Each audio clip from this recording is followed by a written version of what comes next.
Okay, hello everybody, welcome. This is week 5 of our CAD level 2 class. So hopefully you all, seems like you don't have any questions up till now, so you're able to model the most recent piece, which is the piston of our air engine project. Again, I guess no one new has joined, but last call, if you have any questions about any of the parts that we've modeled so far. For homework, you guys have done the base and the piston. And in class together last week, we went over the cylinder, which you might recall, our kind of square prism shaped cylinder. So we're starting to make some progress here. Confused on how to make the piston. Okay. Any specific part of the piston that you have a question about, or like part of the drawing, or?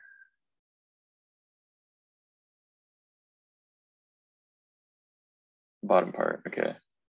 Yeah, so you have a general idea of what this thing looks like, right? Based on the drawing. So this drawing may be a bit trickier than the ones that we've looked at in the past, partly because there's not as much in it, right? Sometimes the less you have to look at, the less you have to work with, the harder things can be. But hopefully from this drawing, you got the idea that this is supposed to be two cylinders basically stacked on top of each other. One kind of long rod-shaped cylinder and one like stubbier, thicker cylinder. So if you got that idea, then the execution is hopefully not too bad. But the idea is you can just extrude two cylinders, one right above the other. So I guess I can just do a quick demo. When you say the bottom part, are you referring to, I guess, this hole here, or the larger structure, the big body?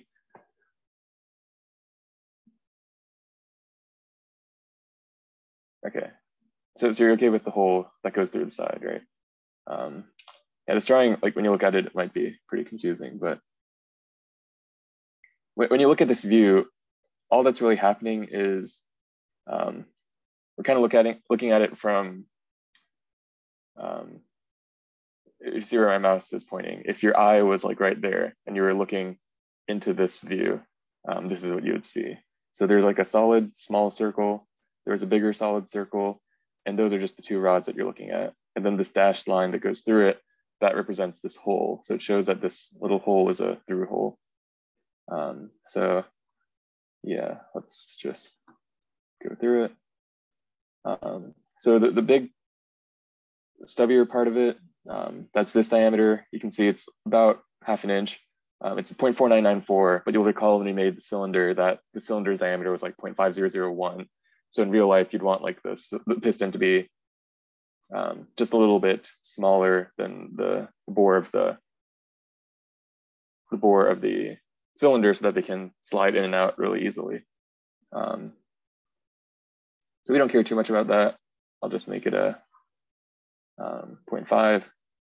And if you're just joining us, we're just going over the piston, which was the homework from last week. So I guess now we'll have a recording of how to do it. And if you want to compare how you did it versus how I did it, or something like that.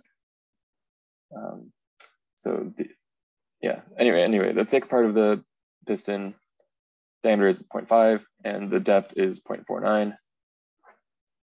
So I'll just do that. And then for the thin part of the cylinder, I can just make another sketch on one of the circular faces. And I'll just make another circle. And the diameter of that will be 0.313 for this dimension. So what do we have here? And I'll extrude that. And the length of this part, I can see is, I have to do a little bit of math. The overall length needs to be 1.813, and the part that I already made is 0.49. So I can just type in actually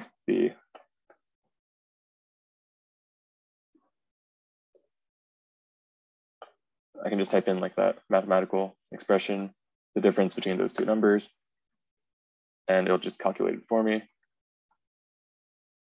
So this is how I make like the body part. Does that answer the question you had? Hopefully you can see now, perhaps it's not as complicated as it might initially appear. Yeah, and then the last part to finish this off, the only feature I didn't show is this hole, but hopefully by now you have an idea. You can use their,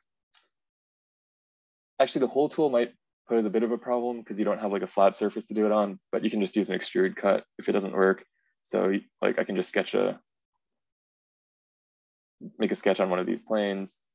And I'll just use the technique that we know and love, which is drawing a circle, goes up to 1.625. And the diameter is, we'll just call it 1.144. And then I would extrude cut through all.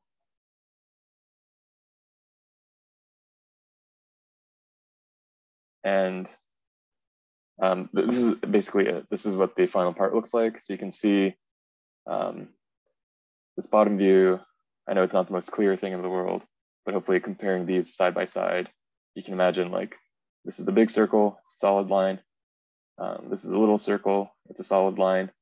And then the thing that we can't see, this hole, becomes that dashed pair of lines that kind of goes straight through.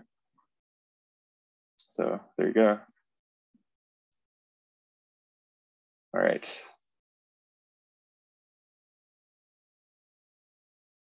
So that takes care of that. And this week for our first part of the class where I talk about things, today's subject kind of is an extension or a continuation of what we talked about last week, which was importing parts like into your Onshape, right? Like, so the idea was you're working on this big project and not all the things that need to be in your model need to be made by you, right? For standard hardware, for things that are kind of universal, things like nuts and bolts, it's usually better to just use a standard CAD. But sometimes after you do that, you might run into a need where you need to modify a part that someone else gives you, right? So there's a lot of instances where this might show up. For example, you might download something and the part that you're going to be using is basically the same as the one that you got, but it's just slightly different. Like maybe you need a bolt that's not a standard, like it's standard in everything except its length, right? Maybe they only sell bolts that are 1 inch long or 1.5 inches long, but you need one that's like 1.25 inches long. So you're gonna have to modify the CAD that you downloaded. Or maybe you're working on like a group project, someone else is in charge of a different system, you're in charge of another system, and then they send you their model and you need to change it so that they can integrate together. Or even you're just working with things that you yourself created in the past, right? If you've seen my Onshape like home page, I have tons of old documents from all the other classes that I taught. And after a few months, I don't even remember what's in them. So all of the times I might need to modify things that I myself created. So all CAD packages, all softwares will have some way for you to kind of interact with the history of the part, with the way that the part was created. So except in cases where you're just downloading a straight up model, like a step file or an STL file, if you're working in Onshape, for example, and you're working with somebody else's Onshape part, then you're almost always going to have access to their feature tree, right? So if I haven't used this term in this class before, this thing on the left here is what I like to call a feature tree. So it's just kind of a chronological list of everything that's happened in this part studio. To kind of go over what that means, when you first create a new part studio, there's nothing there, right? The only thing that's there is your origin and your top, front, and right planes. So that's kind of like the first thing that's in this list. It's even called the default geometry. And then it has every time you create something, you create a sketch, you create a 3D part like a extrusion or a revolve, it adds it to the list one by one. So you can tell in this part, for example, the first thing I did was make a sketch, then I extruded it, then I filleted it, I created another sketch, and so on. And I can go back and I can edit any of these entries, any of those entities. So that's kind of what that shows. And another useful thing that's there that you might not have used before or seen before is what's called the rollback bar. So it's a bit subtle here, but you'll notice that there's this little bar here on the left that you can click on. So take a moment, open up an old Onshape document that has multiple features in it, and just try dragging this roll bar backwards. And so you can kind of think of it as like you're traveling back in time, right? What just happened here? I rolled back my rollback bar and the part completely changed. Well, what happened is that everything that I did after the rollback bar is now suppressed, it's hidden, and everything before the rollback bar is still there. So it's kind of like I went back in time to before I did all of this stuff, but after I did this stuff. You can see as I move the rollback bar forward feature at a time, it starts populating like all these features that I have now. So play with it a bit. Hopefully it's pretty intuitive. And now you might be thinking, why is that useful? For one thing, if you're editing things, a lot of the time you want to keep your document well organized, right? I like to stress a lot that you want your models to make sense to other people who look at it. So sometimes that comes from things like we talked about before, like construction geometry, where you want to make all your lines and stuff that aren't part of your boundaries. You want those to be construction lines. And it also comes at a higher level when you're working with your whole like part. If I'm going to do, for example, fillets, it's often a good idea to put all of your fillets at the end of the document, because if you do a fillet really early, there's a chance that that might end up getting like merged into or interfere with another feature that comes later on. These things will start to make more sense as you work with more complicated models, but for right now, you can, if you haven't run into it before, you can take my word that it often makes sense to put your features in a certain order. So when you do things and you create a model, you're often going to have a reason to go back and add more features. And if you're trying to add these features, a lot of the time it's easier to work with them at a time when you just created other kind of adjacent features that are related to it. So for example, if I needed to create like another boss here at the top, make a little knob.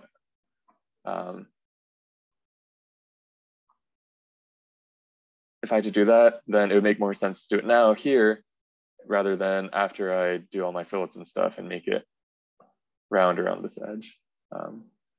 Anyway,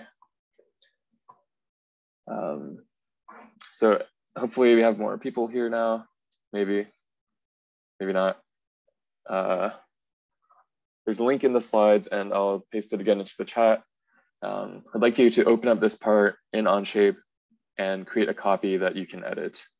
So when you just click the link, I believe what happens is that you get a copy, but you can't edit it. And so there should be a button or an option somewhere up here that lets you edit or create a copy of the document to edit. So let me do that. Let me know if you have any problems, and also let me know once you have a copy of that part that you are able to edit.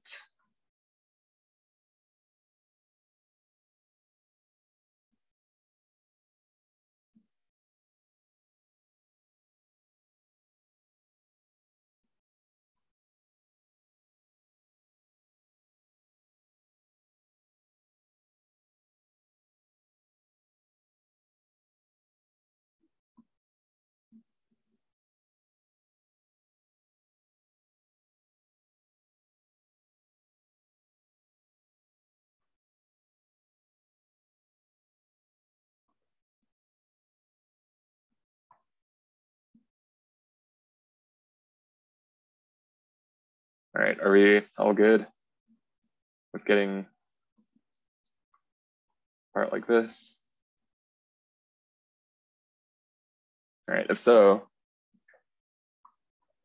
okay, so here's the scenario. Let's say someone gives you this part, which is something,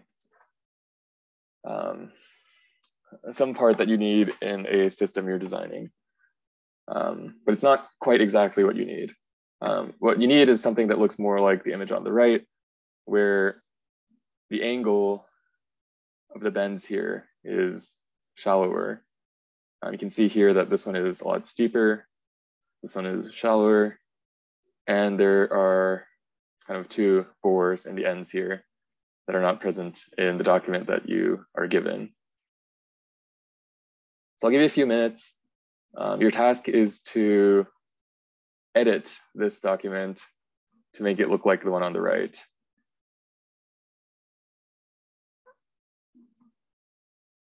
It's just I'll say that there's basically two things that you have to do. One of them is to put these holes here, and the other is to change the angle of these bends. If you have any questions about what I'm asking you to do, let me know. If you have any general questions, let me know. I'll come back in a few minutes and show you how to do it, or show you how I would do it.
All right. All right, great. So if you managed to do it, can you tell us what you did to make these changes?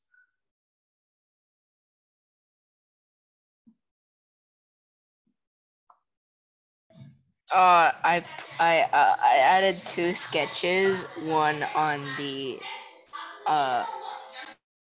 one on each like handle part. Yeah. So that's how you did the holes. you want to tell us how you changed the angle of the bend here?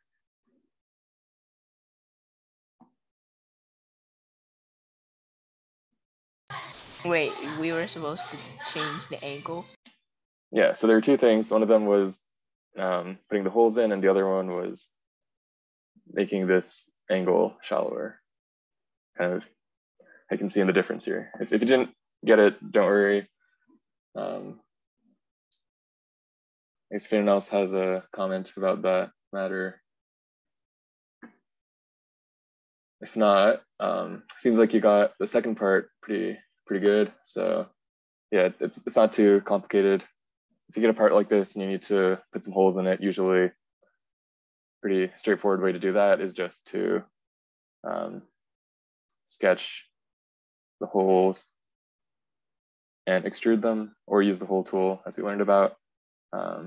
So as was suggested, you can just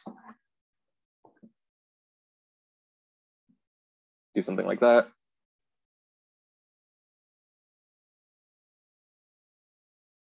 And the same thing for this one here. You'll notice when I try to make these sketch circles, for example, Onshape kind of gives me a lot of help here. If I click on this highlighted box here that appears in the center, it'll automatically be located for me. You can see the center turns black as soon as I click it. And that just means all the necessary relations have been created to fully define that particular point.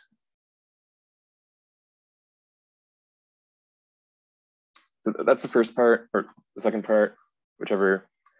Those are the holes. And then the next part, to make this bend shallower, you're going to have to edit something that was already there. So the first kind of thing you have to do is figure out where in this feature tree is this particular feature created. And off the top of my head, I really have no idea looking at this, right? None of these features are labeled, they're not named properly, as will often be the case when you work with stuff. So what you can do is just roll back all your features one at a time until you figure out where it is that the particular feature of interest was created. So I just roll back the two holes that I made. I roll back this fillet, I can see what that fillet was doing. I can see, oh, that extrusion was doing that. So that's kind of relevant, right? But this feature kind of has that angle built into it. But when I look into the sketch, let's see what I find. Basically what I see is that this sketch is kind of defined off what's already there. So the angle isn't built into this sketch. It's kind of built into something earlier than this sketch. So I have to keep going backwards. This extrusion, that's creating those two knobs, those bosses, these fillets, those are just rounding off these corners. So finally, I'm left with this sketch. And so I know, oh, to change this angle, I must have to edit this sketch one. So I go in, I edit it, and very conveniently, I see that there's a dimension here that has that angle that I want to change. If I just change that to a smaller number, like say 45 to 25 degrees, I can hit the check mark, and then I can roll everything forward again. I can see that the part edited, it updated, right? So this model was robust enough that you can change a dimension like that and it won't break. Be aware though that in a lot of cases, when you try to change something that's that far upstream, a lot of the time you're going to end up breaking things below it. It's going to have exclamation points, it's going to turn red, it's not going to be happy. And in that case, you're going to have to go through every single feature that's broken and fix it. But here we got lucky. So that's basically it. We went from the one on the left to the one on the right. So when you're giving a part, there's like basically two things you can do. Either model your own things on top of it, which is what the holes were. Like you're just adding your own things at the end of the part. Or you can go back and change the features that are already there, like we just saw with that angle. Hopefully that all made sense. Let me know if you have any questions. If not, we'll move on. And we're going to talk now about some of the handy tools that are built into Onshape that may be applicable if you are making things in real life, and also just in general are useful to have. So the first one is we're going to talk about is material assignment. So on the left here, below this whole feature tree thing, there's also a list of bodies or list of parts. And in most cases and things we've done, there's only been one part per part studio. It's possible to have multiple, kind of like we talked about before, where we had that like multi-piece shaft collar, or maybe if you have a ball bearing or anything like that, it's possible to have multiple parts in a part studio. But in our case, we're just usually going to have one. And then what you can do is you can edit the material. So Onshape, I guess, has a built-in library. I think you're also able to define custom materials here. But mostly what it's used for is for mass calculations. So when you're 3D printing, most commonly, it's probably going to be something like PLA or ABS for your standard like desktop 3D printers. You can see it automatically populates the density field based on its library. So let's say I'm going to make this out of PLA. That's how I would tell Onshape that my part is made out of PLA. You can also play with all the other ones which have different densities. And so this isn't the most useful thing in the world, but if you're trying to get an idea of how much your part will weigh, then you need to set the material to get an accurate estimate. So that leads itself to the second part, which is mass properties. If you look at the bottom right corner of your screen, you can see that there's two icons. One of them is a tape measure. The other one is a balance. So if you click on the balance, it'll display your mass properties. And so it asks you in this first field, what part to measure. You can just click on the part. And so then you can see it fills in all these numbers, has these calculations. So for example, the mass of this would be 0.5 pound. Volume is 11 cubic inches, surface area, etc. These are some more maybe niche ones for what you might be doing. Center of mass, moments of inertia. Yeah, so those are more relevant if you're trying to do things like, I don't know, rotation or bending. If you're trying to analyze how resilient your part is, I guess, to either bending or maybe even just how this thing would sit if you were hanging it or letting it float. You can imagine that there may be scenarios where this is useful. But the most commonly used one is probably mass, where you're designing a system, maybe you want it to be lightweight, so you want to optimize your design to minimize the value that you get for mass, for example.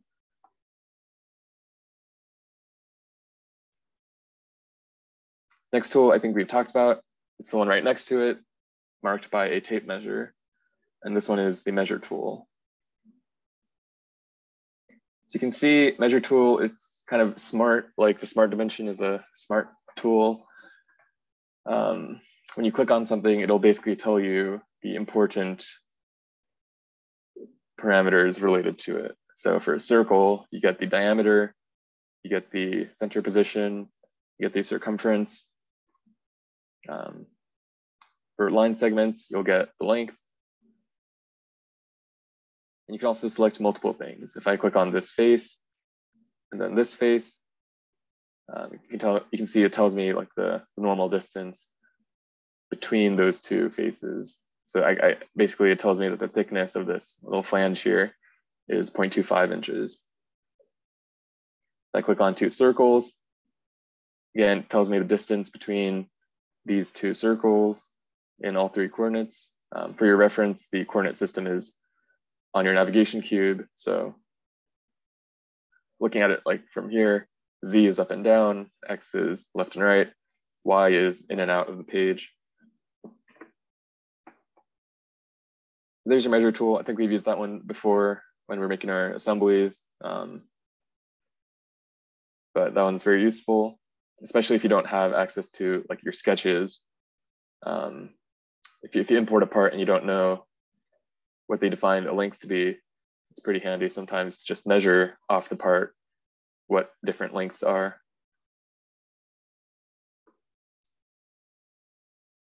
Next thing is interference detection. If you ever create an assembly, you'll notice Onshape allows you to do a lot of things that aren't really physical, things that wouldn't work in real life. So let's see if I have an assembly.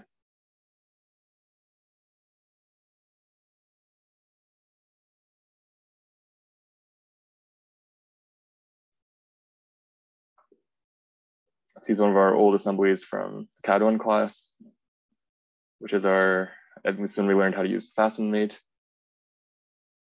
So we have these bricks, and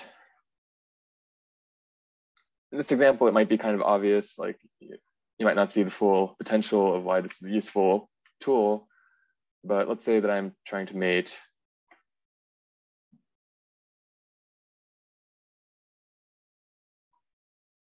these blocks together, and I accidentally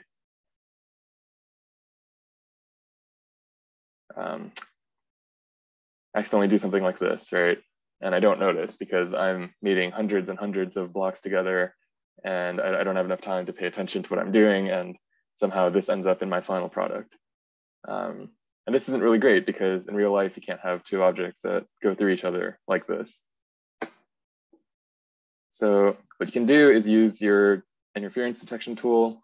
Again, this is an assembly level tool. And so it's here in this little drop-down menu under your navigation cube. You can see there's a interference detection tool. If you click on that, I think, yeah, it asks for instances to analyze. So maybe I have no idea where my interference is, but I suspect there might be one. I could just select all these parts. And as I select parts, you can see it starts highlighting stuff in red where solid material is occupying the same space as other solid material. So here you can see the intersection between my two parts that are going through each other. That's all indicated in red. And so when I see this now, it's pretty clear to me that I did something wrong, even if I didn't notice it before.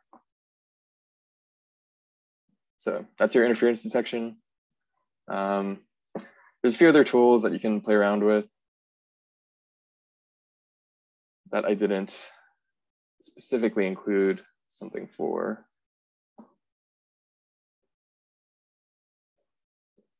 Basically, in this drop-down view, you can just try clicking all of these, and they all do something that is, to some extent, useful. So perspective view makes it more realistic, maybe.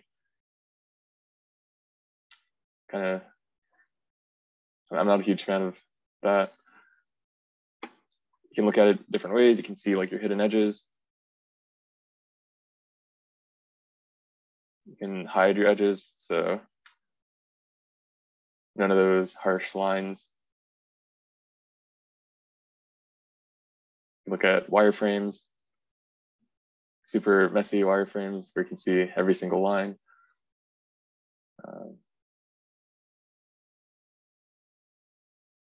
This one is pretty interesting. It shows you how sharp your curvatures are. So it's not that useful here, but when you're working with more fluid, flowing surfaces where it's hard to tell what the curvature exactly is, something like a body panel for a car, for example, you have a lot of subtle curves. This might be useful for distinguishing surfaces in that kind of setting. But yeah. So a lot of tools. If you have any questions up to now, let me know. If not, we will continue our work on our project.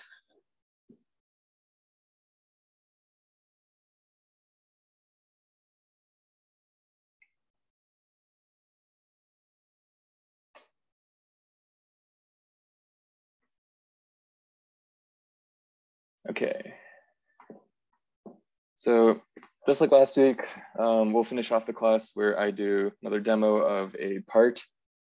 And then for homework, there's going to be one last thing for you to do.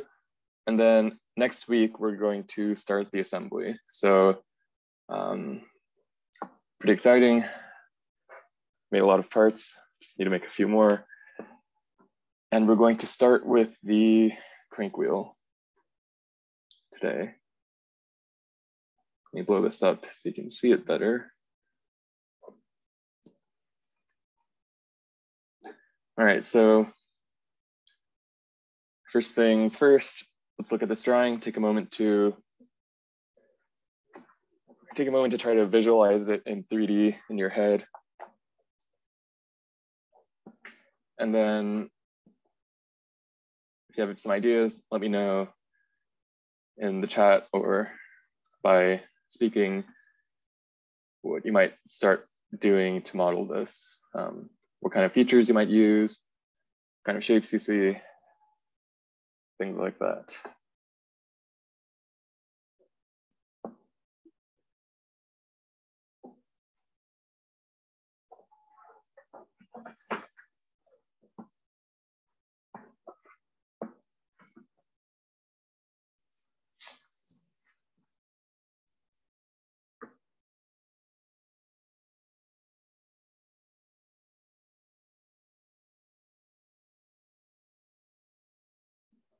All right.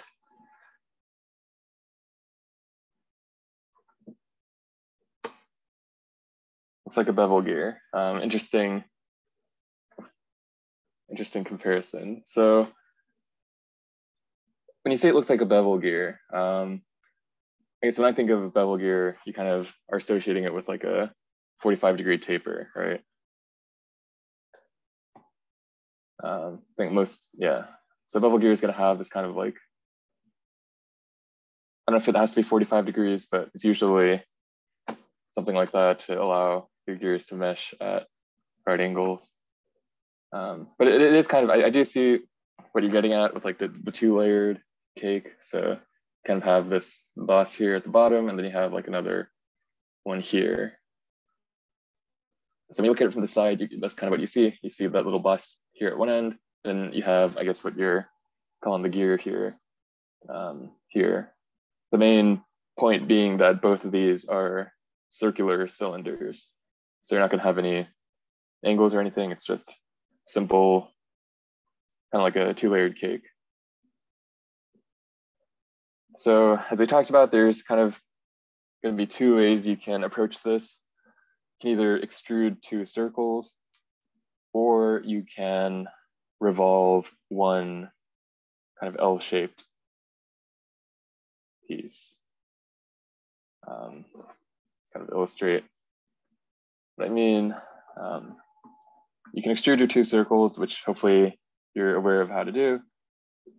You also could do a different approach where you have your axis of revolution there, and then you have sort of a L-shaped piece. And you can imagine when you sweep this 360 degrees, what you're going to end up with is kind of a hole in the middle. Your first wheel, something like that. And then your big wheel on the outside.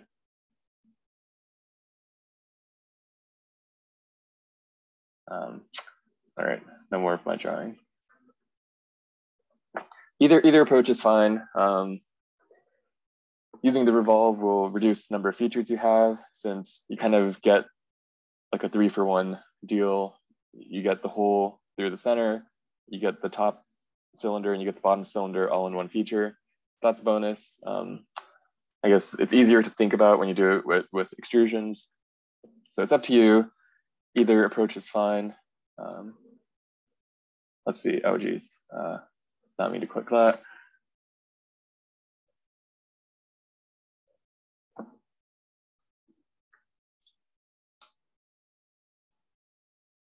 I think I will personally, no, I might just do it with extrusions.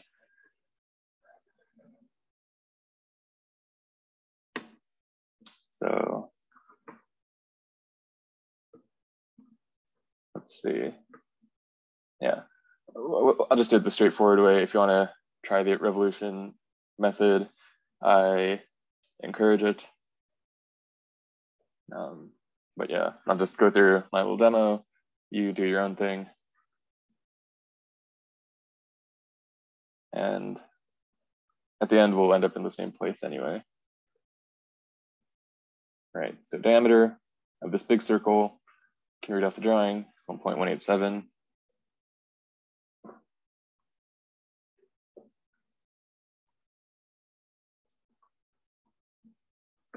And just extrude that to a depth of 0.211.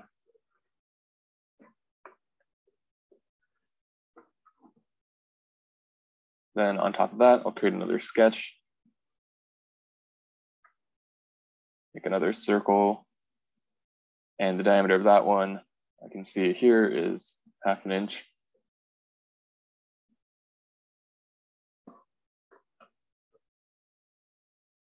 And again, I'll extrude that. And the depth of that one is going to be a little bit of math, but I can see that the total stack height is 0.461. And the one that I just created was 0.211. So the difference between those must be the extrusion I need to create. So 461 minus 211.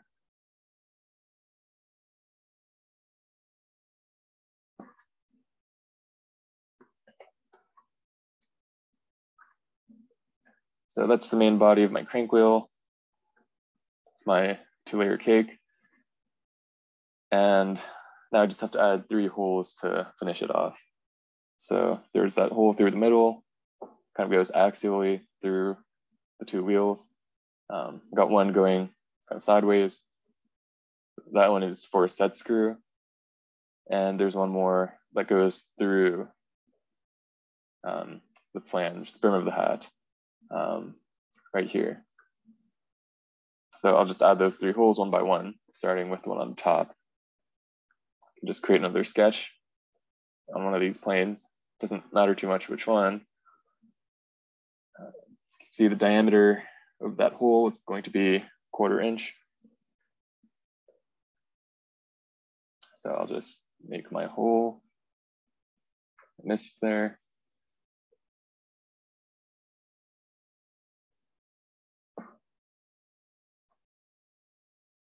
And then I can simply extrude, remove the roll. And there I have my first of 3 holes.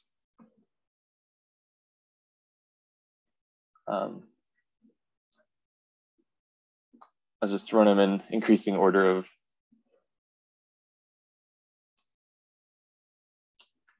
I'll just do this one next. So we have one hole going through this surface. So I'll just create my sketch on that surface. Looking here, I can see with my line of symmetry here that it's going to be 0.5 inches radially away from the center. So what I can do, if I carefully position my mouse, you can see I get that vertical line relation that Onshape will automatically create for me. So I just carefully click right over the middle. So now you can see that it has that relation. I can't drag this left and right. To dimension the distance between the center of my wheel and the center of this hole, which is 0.5 inches, I can just get my dimension tool, click on the center of the first circle, click on the center of the other circle, and that's my dimension. And this is when I remember that I didn't need to make a circle, I just needed to make a point. So a circle will work. I'm just going to go back and turn that into a point. You can also just leave the circle, since the circle also is associated with the point, and you can use that point for the whole tool. But we are going to use the whole tool, so you don't need to have a circle.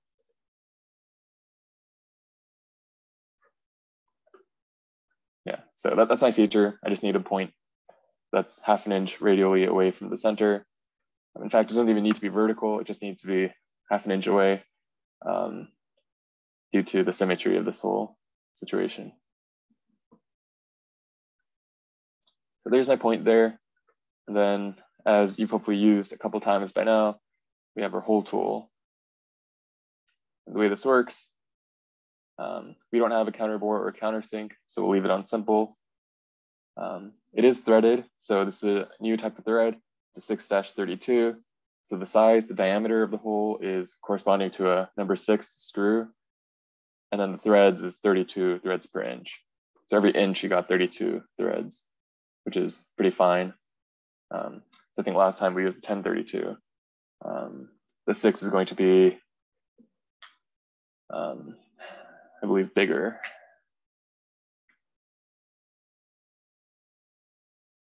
And it is threaded. The word thread implies that, you know, if the 32 didn't tip you off, the word thread hopefully tells you that it's a tapped hole. I guess maybe that's not obvious. A tap is a tool that you use when you're making things physically in like the shop.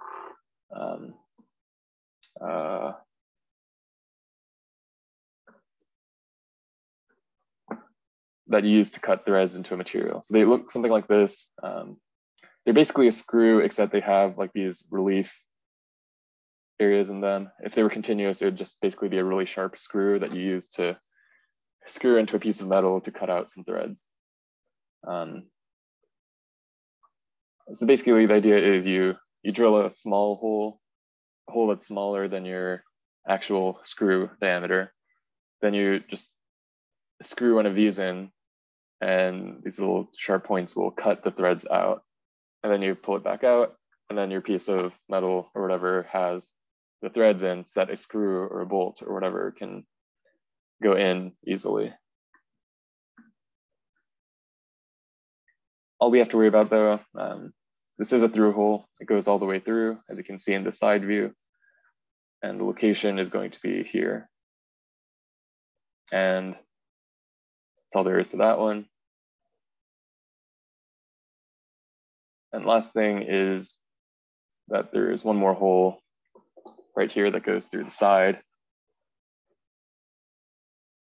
So this one is the same type of hole. It's another 632, but it's in a different plane. So I don't really have a flat surface here that I can create a sketch on. So I'm going to take advantage of my right plane here. Just right here, create my sketch on that right plane. And for the location of this hole, I can see it's right on the line of symmetry here. So it's going to be centered with respect to the vertical direction. And for the horizontal distance, it's going to be 0.336 away from the end of the bottom here of the wheel. So from here to somewhere, it's going to be 336. Yeah, 336.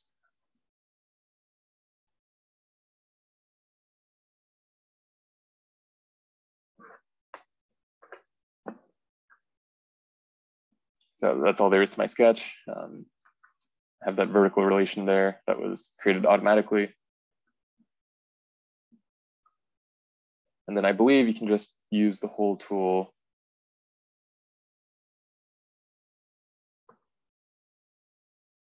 Well, let's find out. Yeah, so if you use the whole tool,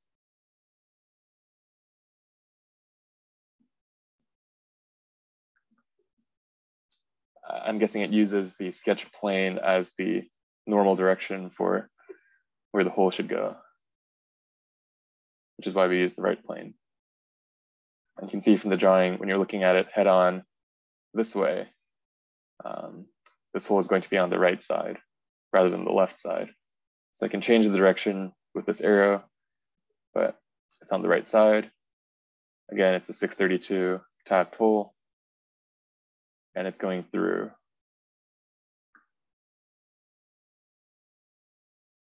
And with that, that's the whole crank wheel. That's all there was to it. If you have any problems with this, let me know. If you have any questions about anything I did, if you want me to show something again, feel free to ask.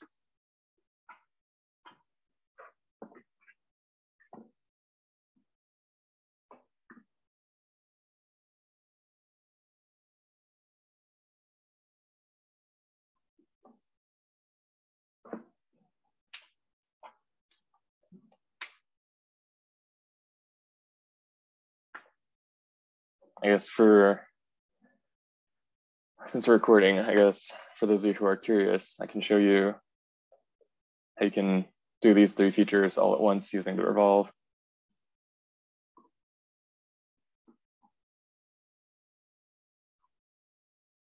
So depending on the context, this may or may not be a better or cleaner way to do it, but it does reduce the feature count.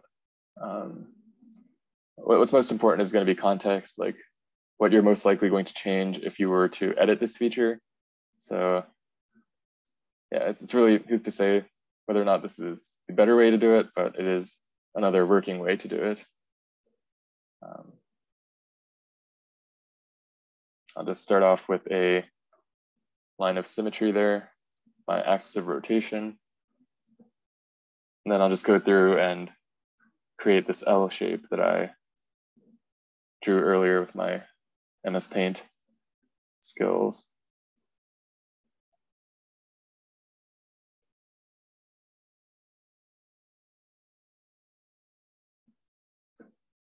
So here you do have to do a bit more thinking.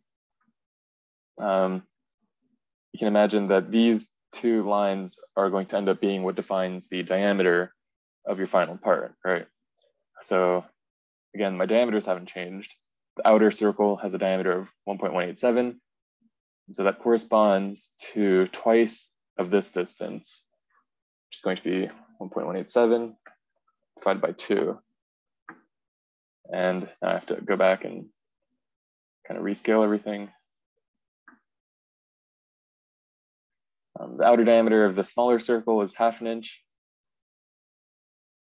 So from here to here is going to be half of 1/2 inch or 1/4 inch. And then finally the diameter of the hole, which is the distance between these 2, that's going to be half of 1/4 inch, which is 1/8 inch.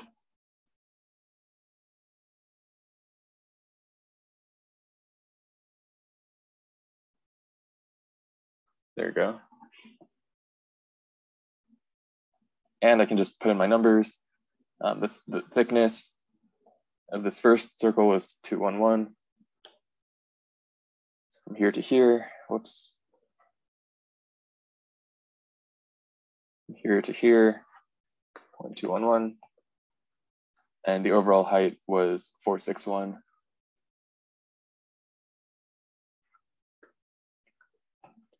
And so that's my sketch. It's a bit more involved. Let me just hold that up for a few more seconds for the recording, whatever.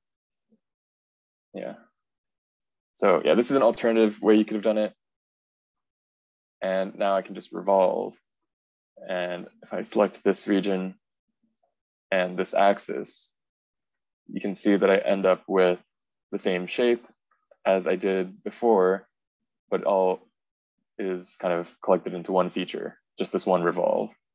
So the same result as creating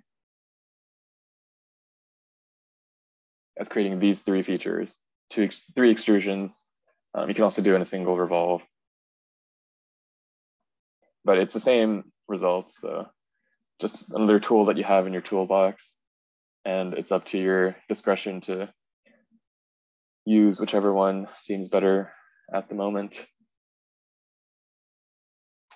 All right, so the last few minutes, I'll just tell you the assignment for this next week. So between this week and next week, I want you to attempt one or both of these 2. So these are probably the more involved ones compared to the ones that we've done so far. This one is the upright. So again, this one's not the most complicated one. It's essentially a block with a lot of holes in it. The challenge comes from the fact that there's a lot of holes. So it's a pretty good exercise in terms of using the hole tool and reading a lot of dimensions. So if you think you need practice with that, probably do the upright first. But it's not too difficult technically. The other option, the other homework you can do is the flywheel. So this one you'd benefit a lot more from kind of thinking about how you would use a revolve to do it. It's also a bit harder to tell intuitively what the shape is just looking at the drawing, but it's also not too complicated.